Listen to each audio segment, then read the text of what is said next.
Hi, everyone, and welcome back to episode 2 of For the Lore of the Game. I am so excited you're here. We're going to get into some Casey lore and learn about some recent stories that have been going on that piqued my interest, while also taking a look at my favorite teams and why I miss baseball today, and finishing off with what I really need as a fangirl in Dear Diary.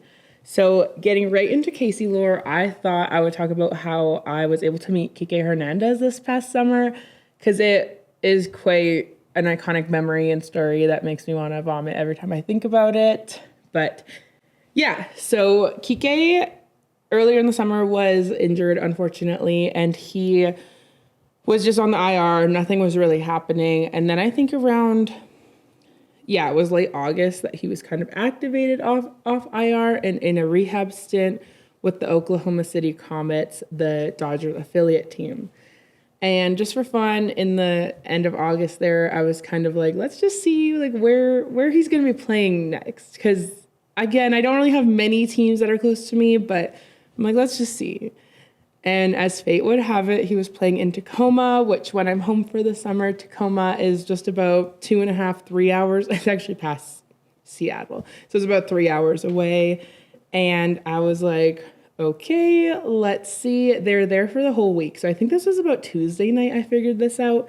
And they were playing there till Sunday. And Kike was down there. He hadn't played a game at that point, but I knew he was down with the team. So I was just really hoping that he would be down there by the end of the week. And it was like perfect timing because it was coming to the end of the summer. I was just getting ready to move back to Calgary for school and everything.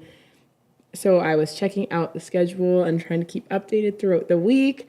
And on Friday, he was still there. As of Friday night, I think he DH'd. He was kind of doing a pattern of like DHing and then playing infield and just DHing kind of thing. They were taking his rehab slow, which a lot of MLB players, they're only down in the rehab stint for like 2 or 3 games. So it was kind of meant to be that Kike was down there for a little bit of a longer time. And my parents were just coming home from their trip up to Penticton. So my dad was going to come with me, even though I am definitely an adult, but like they were just concerned, of course, with the state of what the States is like right now. So I went down, we went through the border on like Saturday morning or Saturday early afternoon. We probably left around like 2, I think. And at the border, the guy was just like, okay, like, what are you guys doing? I'm like heading down to Tacoma. And he's like, why are you going to watch that baseball game? And I'm just like, to see my favorite player who's playing against them right now. And he's like, oh, so you're a groupie? And I was like, yes. And he just let us go. It was like one of the most easiest border times I've ever had. So we're on our way. I think we're about half an hour away from the ball field. And I see Oklahoma City post that Kike will be playing tonight. He will be playing third, so that just makes everything a little bit more concrete. I was checking all morning to see if there's any update on him, but there wasn't really, and it worked out for the best. So we got to the field where the Tacoma Rainiers play, and it was actually such a beautiful ball field. We were walking in. I had a lot in my hands because I had a few signs, of course, and like I brought my glove just in case. I don't know what's going to happen, but just brought it just in case. And I guess I like had dropped it in the parking lot, the glove, without even noticing because I was just so in my head, of course. I'm about to see my favorite baseball player play. And we kind of take a detour and then we go back on the way to the park, and right outside security is my baseball glove on the garbage can. And why was it just like so weird? I'm like, huh? Is that my baseball glove? I didn't even, my softball glove. I didn't even think of it. I don't even know how I dropped it. Don't remember dropping it. I think I would have heard it, but I was just like so in my head, so nervous about this game. But thankfully somebody found it and put it on the top of this garbage can, because I think if I never found it, I don't know when I would have realized I don't have my ball glove with me, but I think that probably would have been my sign to stop playing ball and never put on a glove again. But thankfully, somebody had picked it up for me. So thankful for that person who did that. Thank you. And, but yeah, we get into the stadium. The usher takes us to our seats. We're pretty close to the field. It's really exciting. We're on the third baseline. Just kidding. We're on the first baseline. And there's a lot of people around because I think Hae-Sung Kim was also down with the Comets at this point too. So everybody was trying to meet him. A lot of people knew Kike was down. There's these like little kids that knew Kiki was down, but they kept calling him the wrong name, and it was actually really led to an awkward experience later. But I'm down at the other end of the dugout, and some players have come out. I just remembered I had a sign for Landon Knack as well. And going into that night, if you told me I wasn't going to meet Kike and I would have met Landon Knack, yeah, I would have believed that Landon's been down with that team for a while. But no, it was actually the opposite way around. But I'm down at the dugout, and I get a tap on the shoulder, and somebody's like, Kike's coming out, because I could see him from the other side of the dugout. So I just waited. I had a sign out. I wasn't really holding it up. I was trying to just get proactive and like get the picture out. I wanted him to sign and get a pen out. And he came out, and he looks up because he has like the hugest eyes anybody's ever seen. And he just looks at me with those big eyes, and I'm just like dead. I'm dead on the inside. I'm dead on the outside. I'm not okay. And I'm just like, can I get a picture? I really hope I said please. I honestly can't recall if I did or not. I asked him for an autograph, and in the picture, I'm like, I'm so sorry. I'm so shaky. And it was just the most embarrassing moment of my life, genuinely. So, and he signed my picture I wanted him to sign. And then he kind of gave these kids a hard time for calling him Kiki. And it was really awkward and crazy. But also these kids needed to get out of my way. So understandable. But yeah, I was on the one he took a picture with and everything. And then everyone, like, I posted my story and everybody's like, oh my goodness, you must be on the moon right now. And I'm like, I actually feel really awkward about this whole situation, but just because it wasn't how I pictured it. Because baseball players are just so different than I've met quite a few hockey players, of course. And baseball is just so much different. They're so much more inaccessible. And it was just like, I couldn't get many words out, but I was also just like not believing the moment I was in. But later that night, I was able to write a little Instagram story and tag him and everything, just saying what I would have said to him, because it was the day before his birthday. His wife had just announced that they're expecting another kid, so I would have said a few more things to him, and I wrote that in the Instagram story, and he saw it, and he liked the Instagram story. That just makes me feel a little bit more special in all of this, and that I just feel so happy and grateful that he shared that moment with me, and I still can't believe that happened. With his and Matt Duchene's signature, I actually got them engraved onto a necklace. I'll try and zoom in here, and you can see the necklace, but there's Kike's and there's Matt Duchene's signatures, but I just wear this usually every day because it's just so special to me that I've gotten to share these moments with my favorite people in the world. Let's head into some more recent sports stories going on. Rachel Homan was getting ready for the Olympics in her send-off with her team, and she was gifted a Connor McDavid Team Canada jersey for her son, and he had signed it. So that made me feel a little bit more of a fan of Connor McDavid on that day. Of course, Connor McDavid, I saw people tweeting the other day to finally be able to cheer for Connor McDavid because he's on your team, as in Team Canada. So that's going to be exciting to see him play with like Nathan McKinnon and Sidney Crosby. It'll just be so crazy and cool to see. Seth Jarvis was able to join Team Canada after Braden Point was ruled out, and it was really cool. Seth Jarvis is just one of those guys who he just seems like an average Joe, especially in all these interviews he does. He's so funny, class clown-esque. And hearing him getting interviewed later that day when he learned that he was going to be joining Team Canada was so cool. You could hear his voice wavering and everything. It was just such a special moment. Speaking of the Olympic break, I should have probably taken a poll as into what players are going to be going where. They all vacation in such crazy spots, but I love seeing them vacation. I love seeing them spending time with their family. But yeah, Lexi and Mason Marchment are in Turks and Caicos. I think Jason Dickinson and his family are down in the Bahamas. I saw Evgeny Malkin is on vacation. I would love to see where he's going to end up. But it is so cool to see these players just get a few weeks during the year and a decent time to travel, and they get to spend a lot of times with their families. I'm sure some players just stay home and hang out and live that normal parent life for a little bit. So that's always cool to see.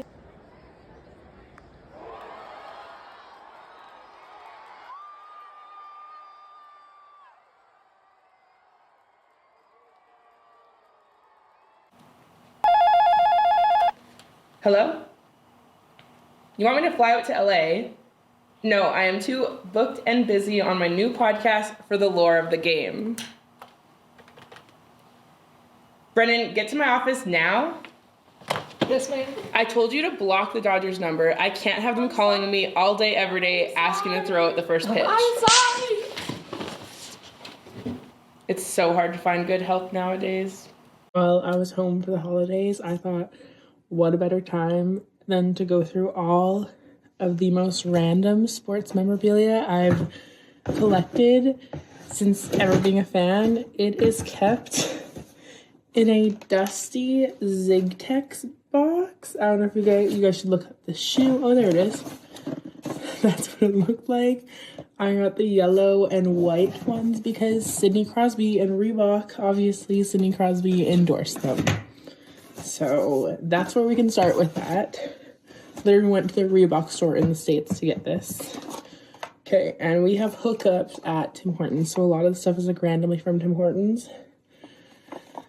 But I got this little Sidney Crosby Zamboni. Look at him. Stop, his little card.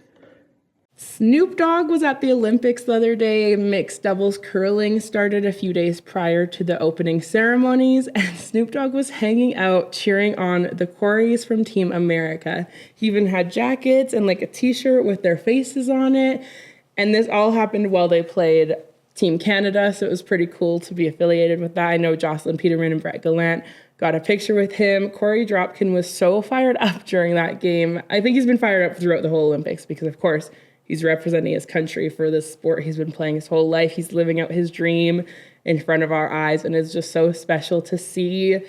They took the win against Team Canada while Snoop Dogg was there. And then later you just see Snoop Dogg on the ice trying out curling, which was pretty crazy to see, but it's just so exciting having more people get into curling, especially because it's the first games played at the Olympics. So it's just cool to see everybody from around the world taking in more curling. Team Carrie Einerson won the Scotties Nationals last week, and they are the ones that will be representing representing Canada in Calgary at the Worlds later in March. They were able to go into an extra end against Caitlin Laws, and that's what you want in any kind of championship game. You want it to be all down to those final moments. Carrie Anderson made an insane angle race takeout to go into an extra end, and then it was just Carrie Anderson taking on. So it was really cool to see Carrie's team take the win as Team Canada. Carrie and Val now have their 5th title, with Shannon Burchard having her 6th, and Carly Burgess getting her first Scotties championship. So congratulations to Team Einerson, and I wish them all the best here in Calgary in about a month. It never gets old seeing the team step down from the podium down to the Scotties trophy and just smile and show off their hardware. It's such a special moment to see every year at the Scotties.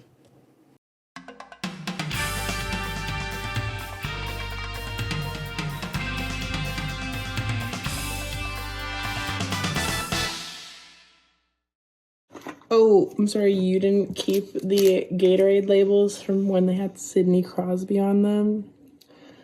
I'm sorry. You don't have this valuable possession. I do actually have 2 of them. They have a little Sidney Crosby did you know fact on there. Sidney Crosby was the first player to ever be named CHL's Player of the Year 2 years in a row. Oh, I'm sorry, you don't have this little gum pack. I don't even know where this is from, but I used to love the Oilers. I stole this from a cruise I was on, and a man came up to me, tapped my shoulder, and said, "You should return that." And I was like, no, because it's for Sidney Crosby, obviously. We got a little Stanley Cup. I feel like this came with the Oilers gum. And then we have my 2010, just like Olympic mascot, literal McDonald's toys, but like collectibles, obviously. And my most prized possession is from a Shoppers Drug Mart, I think in Sechelt, British Columbia, from 2010. Summer 2010. I'll show you the back first. It expired in December 2010. It is a Sidney Crosby milk chocolate bar. Bruh, why does it still look so kind of good? It still looks like you could eat this and only die a little bit. But that is crazy. Like, I am so proud of myself for keeping this, and it is like the most obscure thing, I feel. I doubt anyone else in the world has this.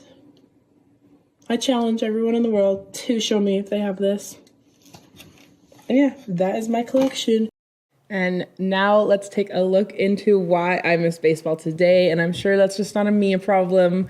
It's an everyone problem, and we all miss baseball so much. There is truly no better feeling than being at a baseball game. The vibes are so unmatched. Watching the sunset over the baseball diamond is just something that can't be replicated in any other sport, maybe football, but whatever about that. I just can't.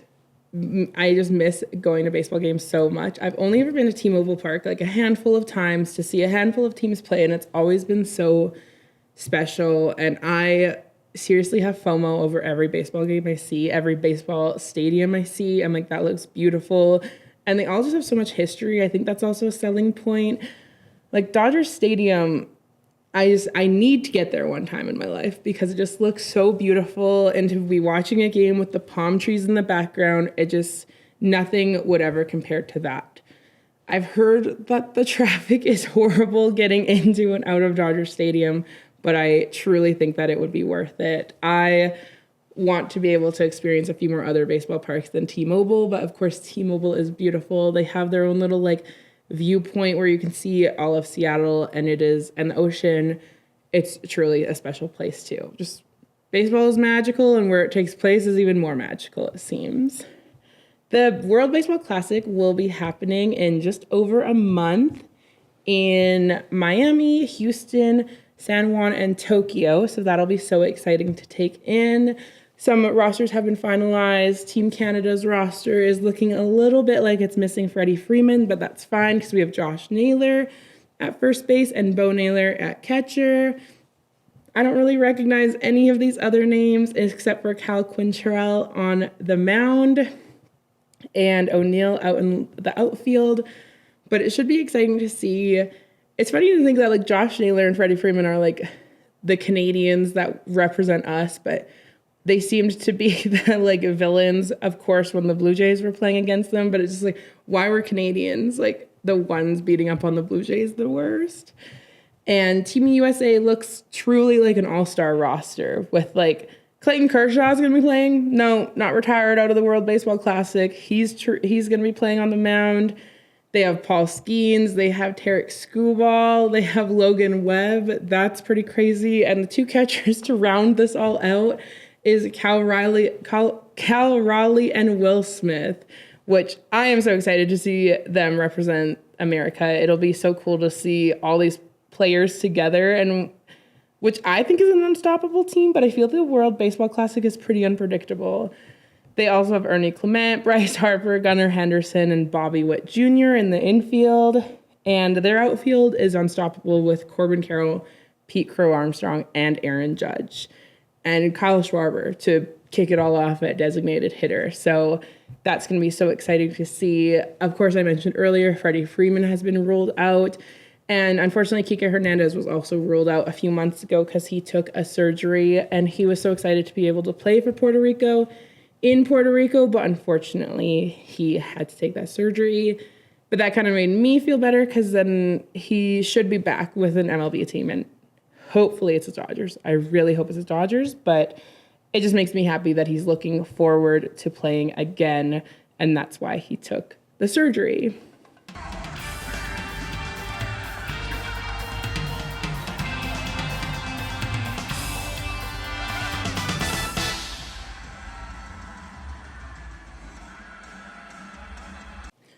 Now we can take a look at how my personal teams are doing. The Dallas Stars were able to take a 6-game winning streak into the Olympic break, which makes me so happy. I feel like they were just kind of squeaking out these wins in the past few weeks, so it's so good to be on a high going into this long break.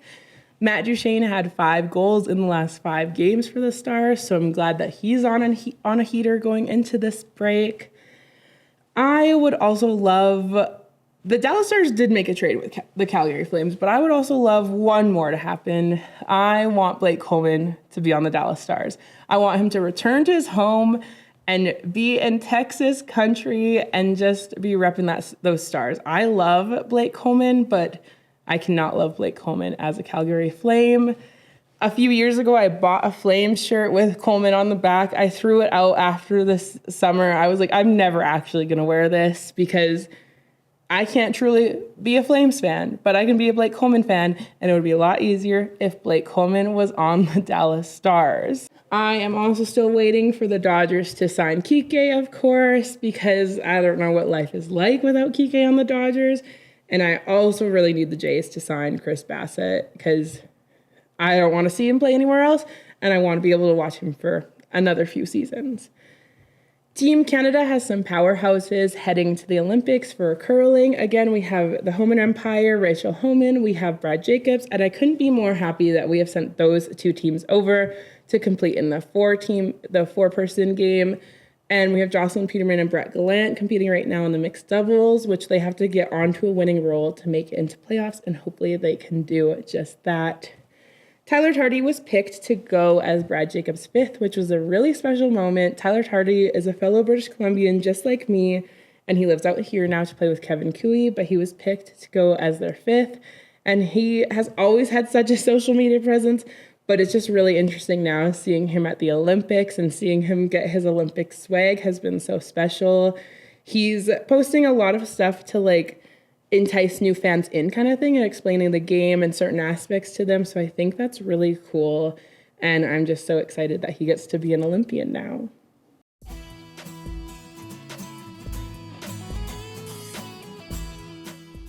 Thank you for joining me for episode 2 of For the Lore of the Game. I hope you had as much fun as I had. I had a lot more fun this week than I did last week. And remember, whatever sport you're watching, look out for the magic that goes far beyond the rink or field. And don't forget that it's all for the lore of the game. Thanks for watching. Now, let's take a look at what I truly need as a fangirl right now and write it down in my diary. Dear Diary, I'm still looking for Kike to be re-signed. I am in need of Chris Bassett back in a Blue Jays uniform.